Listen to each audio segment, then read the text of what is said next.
Hello, I'm Elizabeth, and I'm a Bright Line eater, but I am not endorsed by Bright Line Eating. Today, I want to share about scale chatter, but first, I want to thank everyone who subscribed or liked my videos. As I say, they're very basic, and this is to help me be accountable. But if I can help anybody else just by my experiences, that is wonderful. And so thank you for subscribing, and let people know I have these videos on here. So scale chatter. I get on the scale and I expect to have lost weight, but sometimes that doesn't happen. It stays the same for days, weeks on end, or you put on weight, and it can be very discouraging. So one thing that I learned from Noom, and I believe Dr. Susan Peirce Thompson has addressed this too, but I can't remember where, is that look at the big picture. Have a graph. Noom can graph.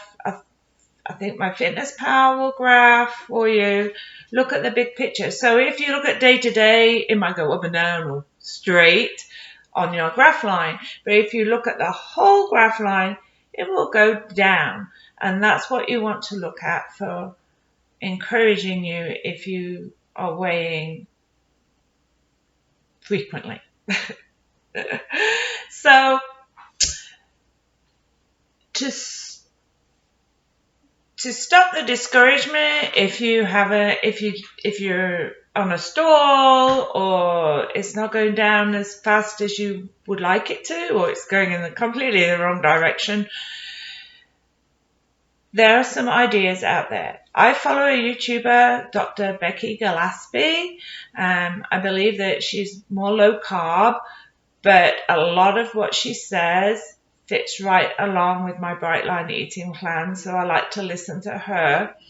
And one idea she had to combat scale chatter was to weigh every 6 days. The idea being that if you weigh on a Sunday, here's my weight. Next Sunday when I weigh myself, I'm going to be 2 pounds lighter. And we know that doesn't happen like that. Our bodies lose weight as they want to lose weight. So she suggests instead of that, get on the scale every 6 days. Then on the 6th day, if you're not where you wanted to be, you can at least play a psychological game with yourself and say, oh, it's not a week, so that's why I haven't lost it. No. For me, that didn't work, mainly because I couldn't keep track of what day of the week I was going to weigh myself next. I mean, I suppose I could put it on the calendar and so on, but I didn't. I like the structure of maybe every week. So I was weighing myself every week, which was great. My weight was going down. Of course, again, not always how I wanted it. And the thing is, you get on the scale and, the scale is telling you, no, you're not weighing where you need to be, and it's slower and so on. And so I've decided that I'm going to trust the process here. I'm going to weigh myself every month, because I don't want this scale chatter which tells me if I don't get on the scale, I won't lose weight. Right? So I get on the scale to prove that I'm still losing weight. However, there are other ways to prove you're losing weight, and they're called non-scale victories, and I'm going to talk a bit about that in the next video. So I don't want to get on the scale just to prove I'm losing weight. I went through January, February, March, 3 whole months. I lost weight every time I got on the scale. So now I want to trust the process and cancel that scale chatter that tells me if you don't weigh yourself, you're not losing weight, which, is not true. of course. So I'm going to weigh myself April 7th, and we'll see where I'm at, and I will let you know the data for that. But I am trying to cancel that scale chatter that if I don't get on the scale, I'm not going to lose weight, which is not true at all. And again, I'm going to trust this process. So today I'm going to share my lunchtime salad with you that I eat. It's a black bean salad. I cook my own black beans when I can, and I use a recipe from American Heart Association. So 1 pound of black beans soaked overnight, then drained. Add to the drained beans 8 cups of water, a teaspoon of salt, a teaspoon of red pepper flakes, and a teaspoon of black pepper. Bring it to a boil, cover it, lower the temperature, and simmer it there for an hour and a half to 2 hours. I really like that recipe. It just gives a bit of seasoning to the pepper and flavour. The other thing I like to do is meal prep, and today is my meal prep day. And today, as well as doing my black beans, I also chopped a lot of my salad vegetables. Now, I'm not a big raw vegetable eater. I don't eat raw cauliflower, raw kale, raw sprouts, raw broccoli, except if they are chopped. So a few weeks ago I started buying chopped salads, but it seems very wasteful and not a good stewardship of my money because I gave them away, but I was pulling out the salad dressing and all the little fixings that come with the mixed salad, and that seemed wasteful. So I tried chopping my own, which was okay, but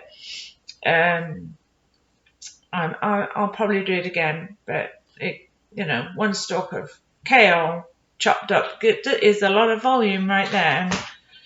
Anyway, so today I have romaine lettuce, or if you're watching from the UK, it's Cos lettuce, and I have chopped some sprouts and carrot. I don't like raw carrot all that much either, so shred it. I shred it in my food processor. I've got red pepper, cucumber, and then some other things that I'm going to show you.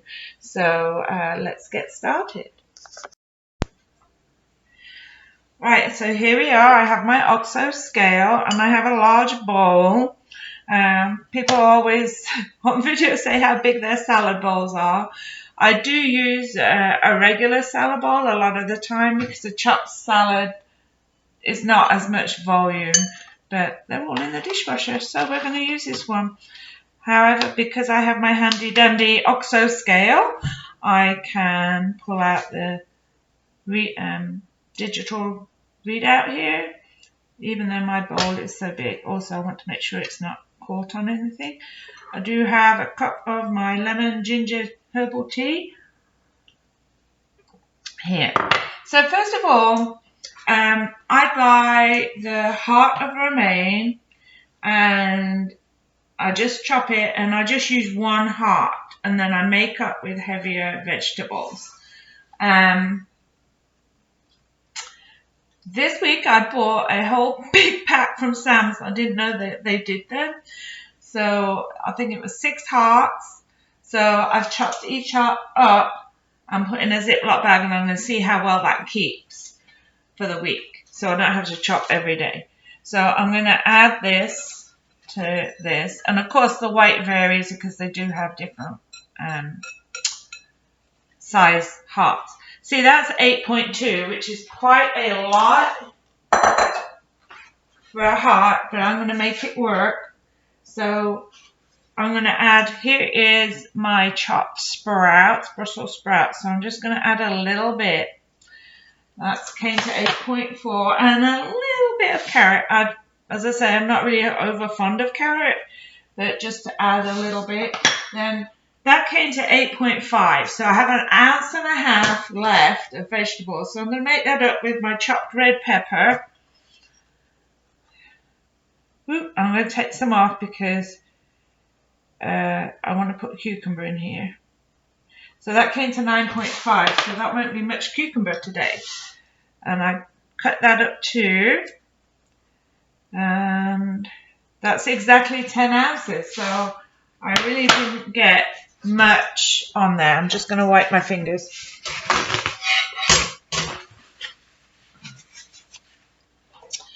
So this was quite a large romaine heart. Usually I haven't had one weigh quite that heavy.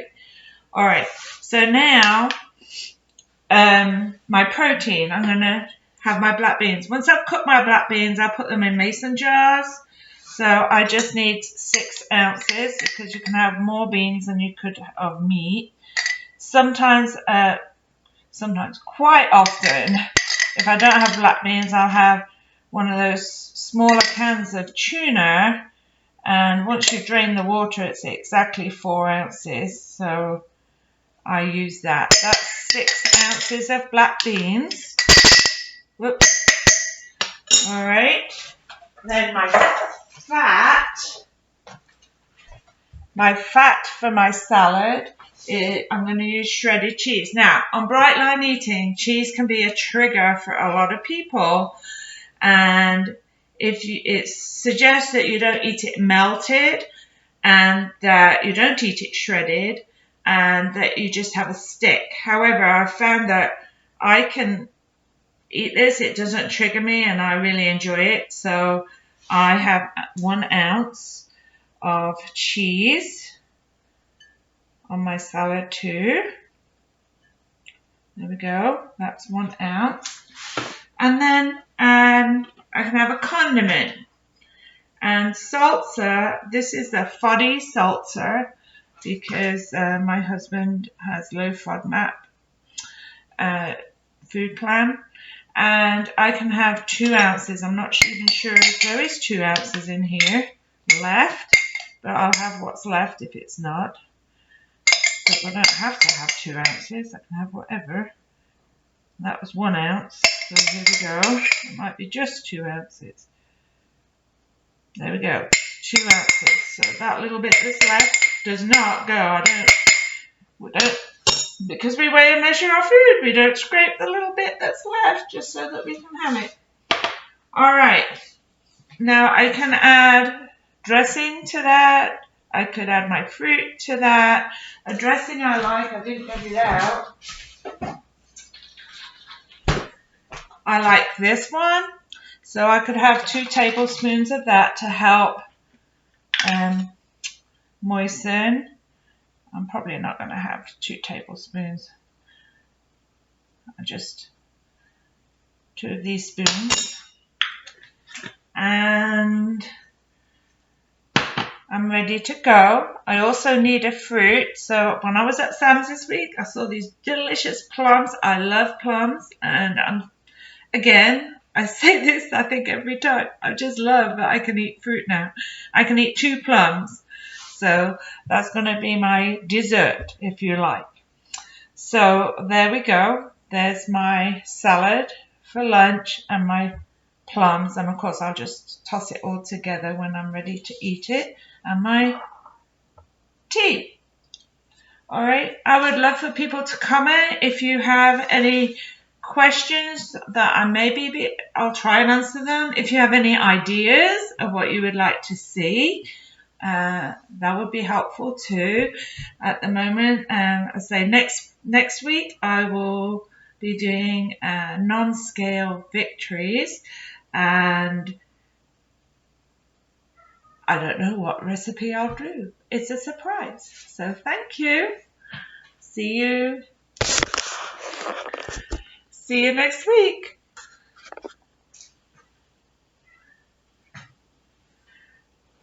And have a bright and blessed day.